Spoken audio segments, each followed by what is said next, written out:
Okay, hello everybody, welcome to my second ever artist talk, so please bear with me. And I'd like to take the opportunity to thank ArtShape for giving me this opportunity, because it's been a bit of a journey to prepare for it, which I shall go into later. And I've really enjoyed it, and yeah, hopefully I will let you know a little bit more about the way I work as an artist and what I've done from graduating in 2003 and becoming an emerging artist for 15 years. And maybe I'm ready to say I've emerged. I don't know. We'll see at the end of this. So that's okay. I shall start by explaining. I've always been creative. I was a very creative child.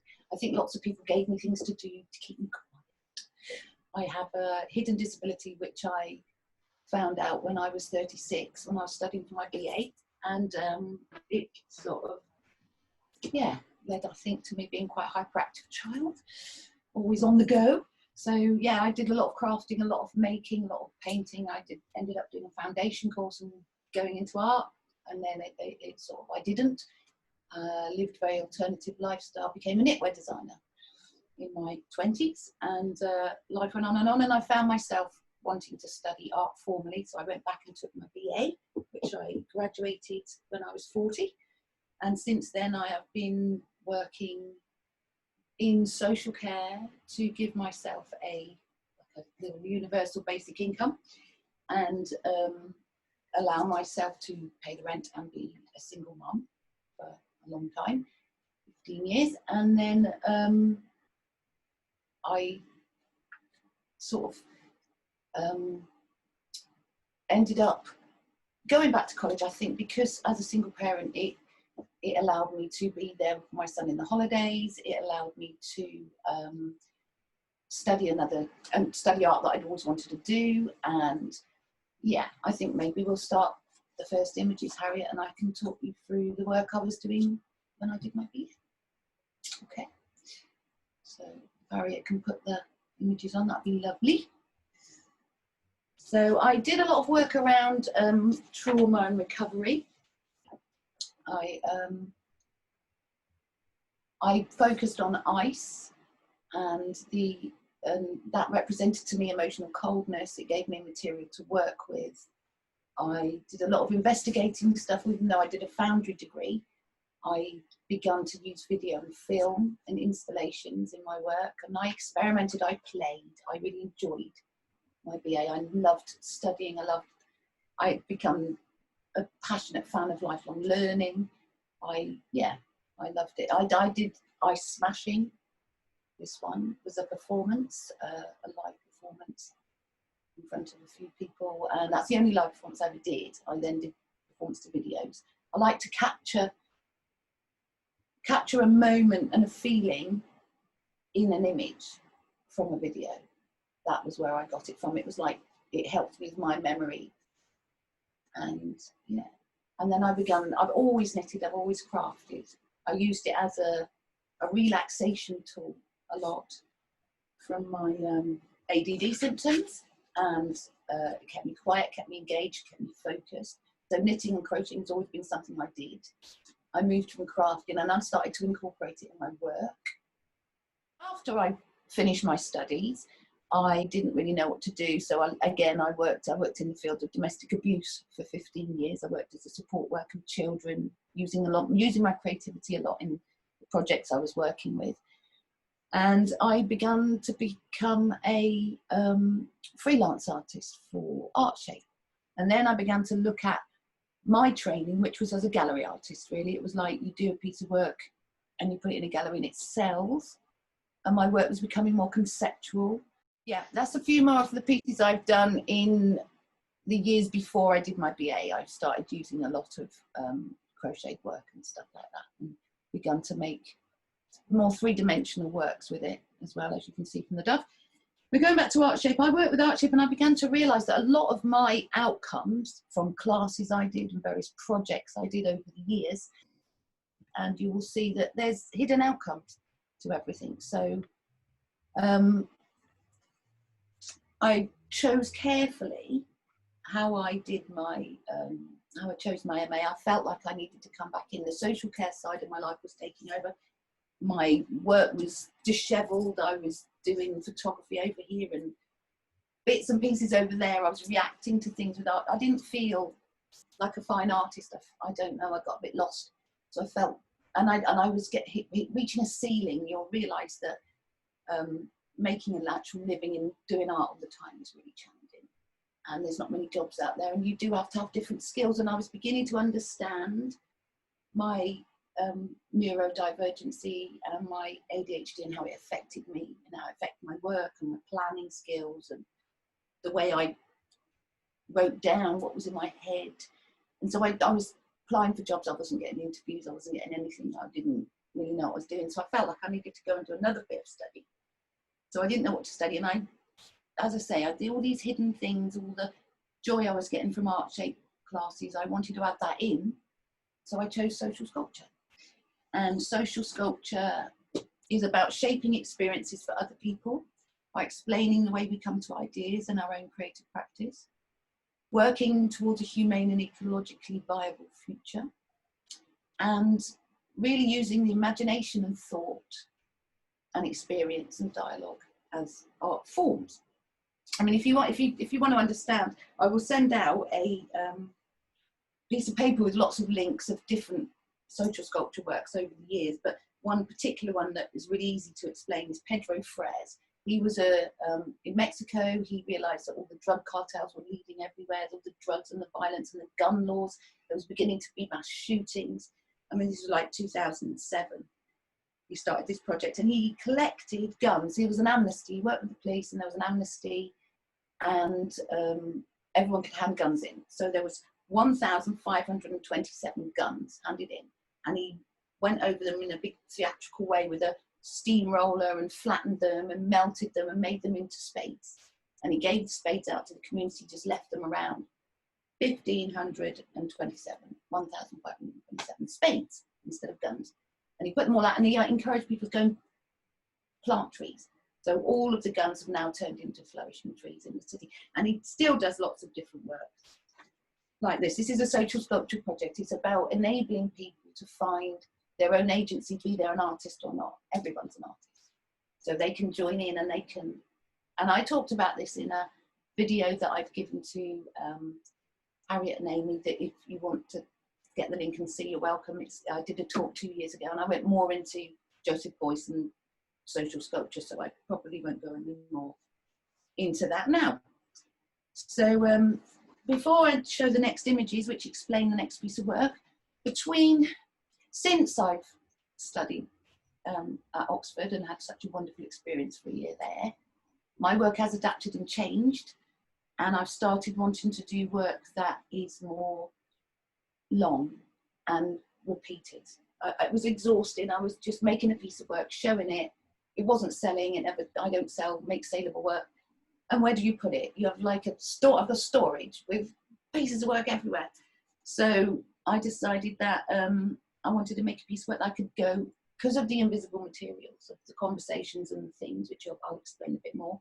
Every outcome's different. You can have the same format, do the same piece of work, and have the same equipment, and get a different piece of work every time, and build a library of work on one idea, instead of keep frenetically changing and my multimedia work becoming crazy and having no definition. So I did a piece of work that I then can take anywhere, and it is in here. It's in a bag, and everything I need to do this piece of this practice is in here. There are pieces of material. There are all the sewing stuff I need is in here. Everything's here. I have things to hang it up. I have pieces of work. Everything I need is in that box. I can put it out. And if Harriet now will play the second lot of images, I can explain what I did and how I came to my idea. This piece of work was called Labels, and I made it in 2017 while I was studying.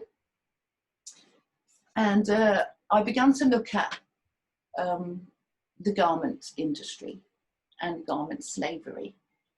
And I realised that, you know, these girls were working for nothing. We were getting clothes coming into the country that people were buying, wearing to a nightclub, putting in the bottom of their wardrobe, taking to the charity shop. Nobody was doing any personal responsibility at the amount of landfill goes into it, the amount of hours these poor girls spend. And I watched a video on the terrible tragedy in Dhaka in Bangladesh. It was April 24th, 2013. And it was in the Rana Plaza, a 9-story building that housed factories and offices. It collapsed. More than 3,500 people were in the building, and 1,129 people died in the wreckage. They had just been trying to cut corners, trying to save money. They put 2 stories on top of a 3-story building. It was chaos. There's some good things you can research and have a look at if you're interested. Then I realized that there was power. I'd looked into Gandhi and the way he'd used stopping buying English textiles in India to promote, you know, the Indians' freedom from British rule and how much power people actually have. So I visited Primark. I didn't know how to make a piece of work that was going to alter people's personal choices. Personal choice of where you buy your clothes. Do you look into the ethics of that clothes? Do you make sure there is ways you can look up online and make sure that you buy ethical clothes that have no slavery involved? And so I visited Primark and I took photographs of labels. And I printed the labels, and all the labels were very honest. They said that they were made in Bangladesh and India and Cambodia and Thailand and everywhere. So I made the labels, I printed them onto fabric, I cut the fabric out, and I sat everybody on tables in a room and I got them to enjoy a bit of creative embroidery. While they were doing this very lovely, enjoyable thing, I played the sound of about 17 or 18 sewing machines going very, very, very, very, very loudly. So they couldn't talk to each other, they couldn't enjoy it, they couldn't focus, they just had these machines going. As I imagined what those people in that factory, those 1,300 people that died, were sitting there in all that noise of all those machines working, over 1,000 people on sewing machines at the same time. And it sort of made people, directing them into the visual images of the labels, led them to think about where these clothes are made, who's making them, what environment they're sitting in, how unhealthy it is, how horrible it is. And yeah. And maybe at the end of it, they might think carefully about how they shop in future. So that was a very simple process. It seemed to make sense. I then moved on to doing my final pitch, which was a cart that I took out into the streets and engaged members of the public to make them a gift. I made them a crochet bottle bag in real time. So I sat them down, cup of tea, cake, 20 minutes.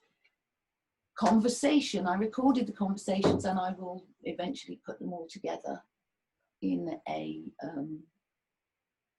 online forum or a book or something, all these conversations that people have had, or I'll take extra. I don't know what I'm going to do with them, but something will be done and everybody has a gift. So when they have that bottle holder and they put their bottle in it all the time, it's really handy because you don't leave your bottles everywhere.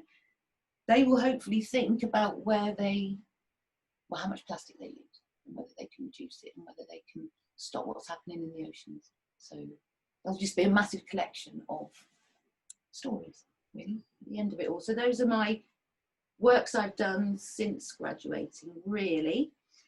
I have then moved into my latest piece of work, which I did at the hospital at the beginning of lockdown. I thought I'd do a piece to put outside the hospital to thank all the NHS staff for their bravery and their, you know, just what they've always done, really, even more doing now in these circumstances. So I did a large blanket and put it up at the hospital, and then I also, during the process of making it for 6 weeks, did a lot of, and being in a very small flat, noticed what it was doing to my neurodivergency and my ADHD, and it helped me focus on, I didn't want to, but helped me focus on what was going on with that, really. And I then made a side piece of video, so I made it into a diptych, into 2 pieces, the blanket and the video. And then I put the video was ending up going out there. I got some amazing feedback from it, from people who are living with people with ADHD, and mothers who are living with their 19-year-old son who were struggling to watch them every day, painful to watch them, from people with mental health problems who had found the bravery then to talk about what they were going through. So it's been nice to open it up. It's been a bit strange to, you know, use myself so much. So yeah, I'll see how it goes. Yeah, so that's the story of that piece of work. So I'm just, and because I obviously find it easier to talk about my work than I do something that I feel is new to me, like ADHD, and I know this will affect others out there, and there's lots of transferable symptoms with any neurodivergent, any hidden disability, any mental health problems, depression. There's lots of crossovers. So I very carefully wrote this out last night, and I probably will read it to you, and Harriet maybe can put on the last file of images, which is the work I've just finished and the work I've really enjoyed making. So Harriet puts that on. I will read this to you, and it's my reflections of my journey with my neurodivergency within the lockdown.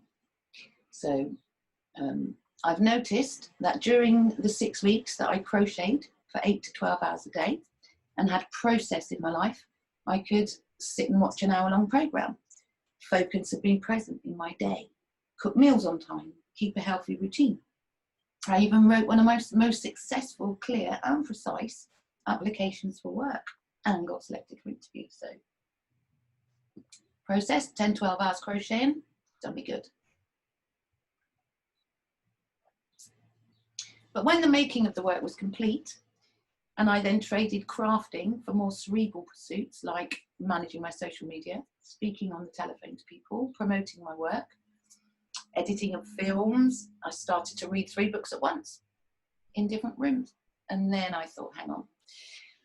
Then my ability to control my symptoms and my focus reduced. My hyperactive side rose. Thought processes increased in speed and scattered. I then present in a more eccentric and egocentric manner, I realised. My sleeping and eating habits became more erratic. I stopped walking regularly in nature. I lost the ability to calm down. My memory began to slide. I began to misplace things. I procrastinated. And I became frustrated and started to beat myself up and become self-depreciating. A giant snowball happened. My self-esteem sloped off and I whirled around trying to complete self-imposed deadlines of work that I'd failed to plan logically. Someone hyper-focusing could have done everything I planned, but I'm 55 now. I need to keep to a well-being routine. So that wasn't working. But I'm beginning, after a lifetime of being like this, to recognise what I'm going through earlier. Each time I recognise it earlier and earlier. And I steer myself back from nervous exhaustion and the health implications that incurs. And things like, over my life, especially before I knew that I was ADHD, I did investigate whether I was bipolar or I did have a mental illness, or I did look into, I misdiagnosed myself, and friends of mine have misdiagnosed me, and there's a risk of depression because you get so tired and overexhausted. So without looking after yourself, these things can happen. And in my case, it proved true that self-awareness is my key to recognising my symptoms and to control them earlier and to be healthier, and utilising and harnessing my superpower and maintaining my equilibrium and just keeping calm. And I can't recommend enough research like TED Talks. I love TED Talks. I love scattering about on the internet. And then I realised last night the internet was made for me. It was made for people like me. It can keep up with my speed of thoughts. I can fly around between subjects. I can go off in tangents and come back again, and the computer, it's my friend, the internet's my friend. And I feel it's leveled the playing field. And now I can watch things. I don't have to read. I can watch things on videos. I can listen to things. There's so much more accessible. I feel like the whole of my lifelong learning plan has improved since I can access things in my own way. And lockdown has allowed me to see a unique view of that neurodivergency. I didn't want to, as I say. I put myself and my poor mum, my friends, through a lot. But without time in nature, I realised, recharging my batteries in nature. I work at Ruskin Mill College, and I amazing site, and I just get my batteries recharged every time I go there with nature. And without the freedom to be impulsive and go off and drive anywhere, being caged in, you know, it's given me more of an insight,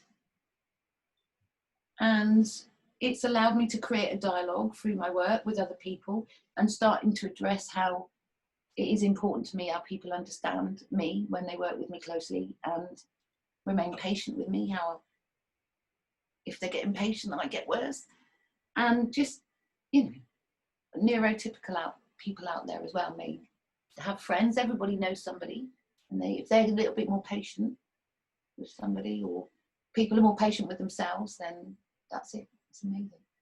So yeah, future, I don't know. I think I'm going to try and accept that I've emerged now. I'm looking back on this body of work that I've done for this talk.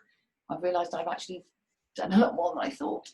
So maybe I'm ready to move and try again to make a percentage more of my income from my art-based work, and we'll see. Okay, so I think we're going to watch the film now. I think Harriet's going to put that on in a minute, and I'm just going to thank everybody for coming and being patient. And I have obviously my Facebook pages and Instagrams, and I'm very accessible, so please message me, and also all you Emergent guys will be able to have interaction with me later and at any time in the future. Okay, so good luck on all your journeys.